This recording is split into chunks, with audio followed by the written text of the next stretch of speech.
graduate testimonies and tributes. The tribute part is pretty easy. I am very thankful for my parents, their love and support. I'm thankful for my professors, their patience, and their mentorship. And I'm thankful for my friends who've encouraged me. But beyond this, testimony, what do you say? I was thinking about this, and I realized I could share a lot of things, and they probably wouldn't fit into the time that I have.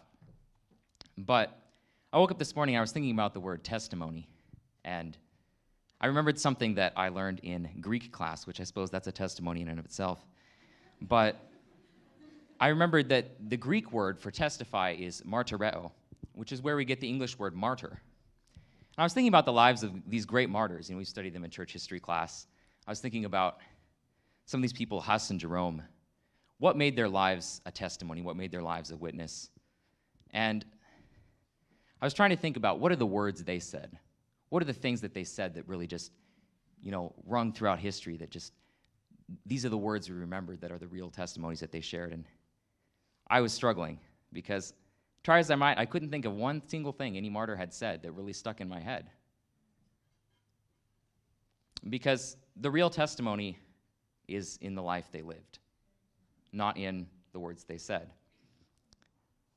And I realized that, in kind of the same way, my testimony over the last 4 years, in a sense, it has already been written. And for better or for worse, it has already been read. Because the testimonies that we have, the witness that we bear for Christ is not a word that we say. It's not something we just stand up and we share. Obviously, you could talk about it, but so I decided rather than sharing maybe a story or two from my testimony, I would share with you a poem that has really inspired me over the last several years. And every once in a while, I'll go back and read this poem. And it reminds me of what it means to be a Christian and what it means to have a testimony and to have a witness. It's an anonymous poem. It's titled, "The Gospel According to You." If none but you in the world today had tried to live in the Christ-like way, could the rest of the world look close at you and find the path that is straight and true? If none but you in the world so wide had found the Christ for his daily guide, would the things you do and the things you say lead others to live in his blessed way? Ah, friends of the Christ in the world today, are many who watch you upon your way and look to the things you say and do to measure the Christian standard true. Men read and admire the gospel of Christ with its love so unfailing and true.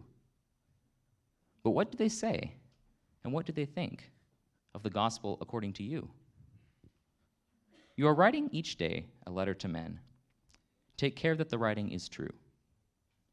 'Tis the only gospel that some men will read, that gospel according to you. This poem has made me think a lot about what it means to have a testimony.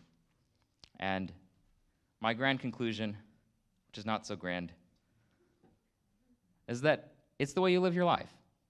So I didn't have much else to share, but I thought I would share that because I'll be honest, I don't remember very many grad speeches, and I probably won't remember many grad speeches, but if I can remember that the life I live in Christ is a witness for people, that's enough.